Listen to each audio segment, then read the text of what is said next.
Welcome to The Explainer. I am absolutely thrilled to have you here today, especially if you're a focused learner looking to completely demystify Cambridge IGCSE mathematics.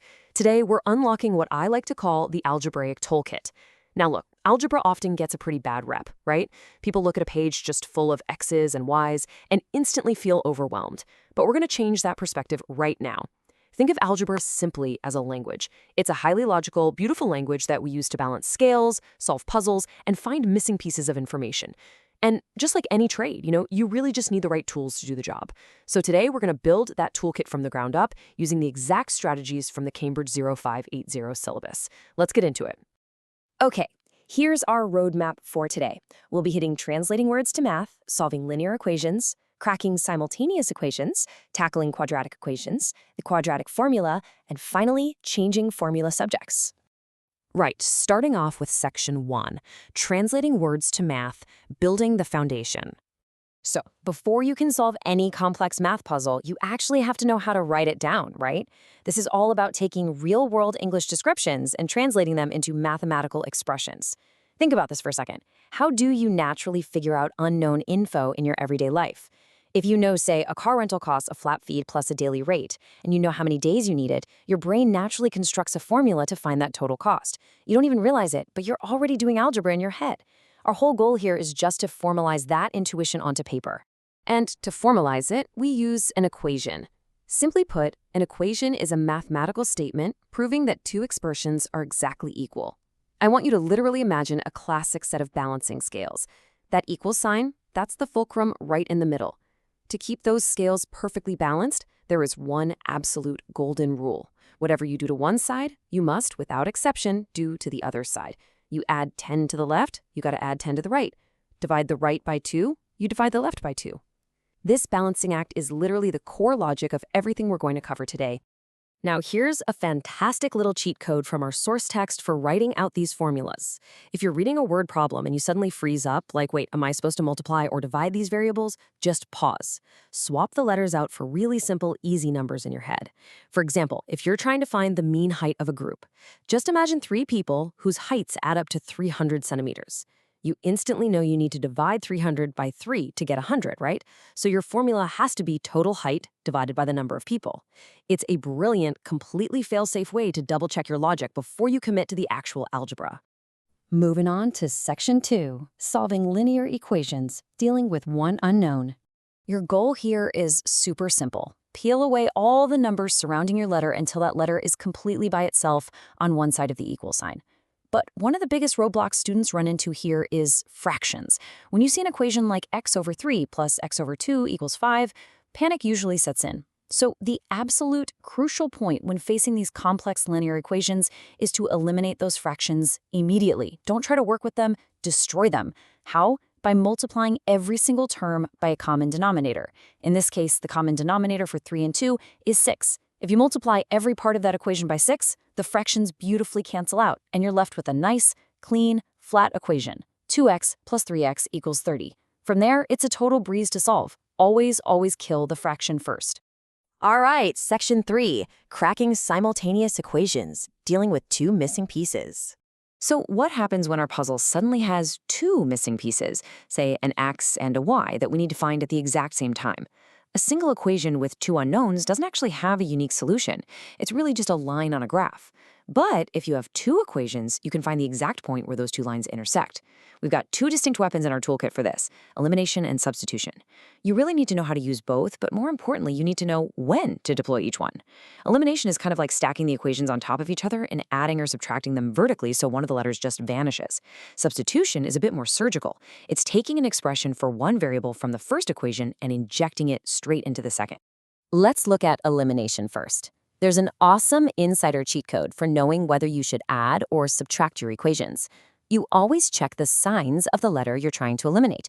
Let's say you have a positive 2x in the first equation and a positive 2x in the second. Because the signs are exactly the same, you subtract the equations to make them 0. But if you had a positive 3y and a negative 3y, the signs are different, right? So you'd add the equations together to eliminate the y. It's that simple. Same signs subtract, different signs add. Seriously, write that down. Now, if your equation is already set up so that one letter is isolated, like say it starts with y equals 2x minus 5, then you absolutely want to use the substitution method. You just follow this simple 4-step scaffold. First, make sure one letter is the subject. Second, take whatever that letter equals and literally substitute it into the other equation. And hey, always use brackets for this. Third, solve that brand new equation, which now only has one type of letter in it. And fourth, once you've got that first answer, just plug it back into your original equation to find the second piece of the puzzle. It's an incredibly methodical process once you get the hang of it. Let's level up to Section 4, Tackling Quadratic Equations, the Power of 2. Okay, we are officially entering the realm of quadratics, where our puzzles get a power of 2. Because of that little squared symbol, these puzzles usually have 2 valid answers, and they definitely require some more advanced maneuvering to solve. It's super important to understand exactly why we have 3 different methods in the syllabus to solve the exact same type of problem. See, not all quadratics are created equal. Factorization, that's your elegant, quick tool for clean numbers that factor perfectly into 2 neat brackets. Completing the square is this clever algebraic trick that handles the messy numbers by essentially forcing a perfect square. And the quadratic formula, that is your ultimate brute force backup tool. It works on literally everything, but it definitely takes more time and has a lot more room for careless arithmetic errors. If you're gonna try basic factorization first, the absolute golden rule, the step you literally cannot skip, is shifting all your pieces to one side of the board so that the equation equals exactly 0.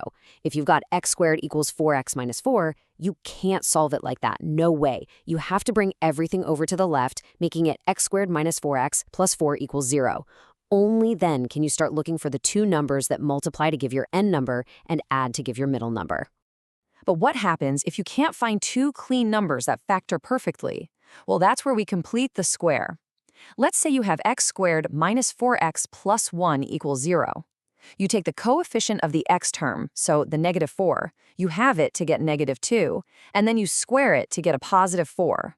That positive 4 is the magical number you need to create a perfect square on the left side of your equation.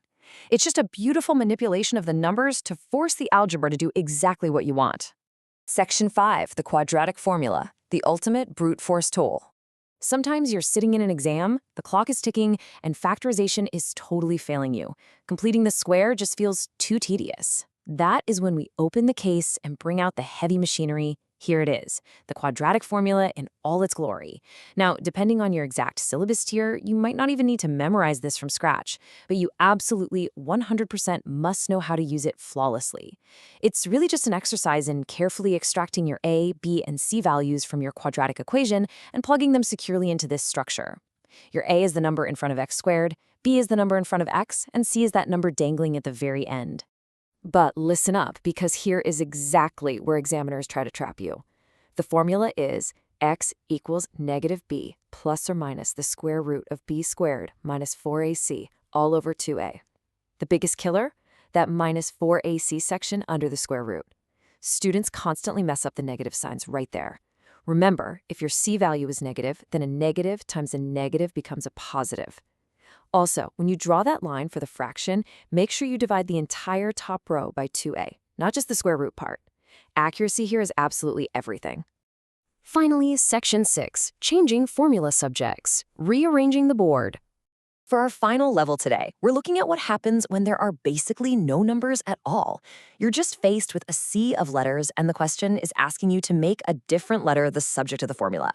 All this means is getting that specific target letter completely by itself on the left-hand side of the equal sign.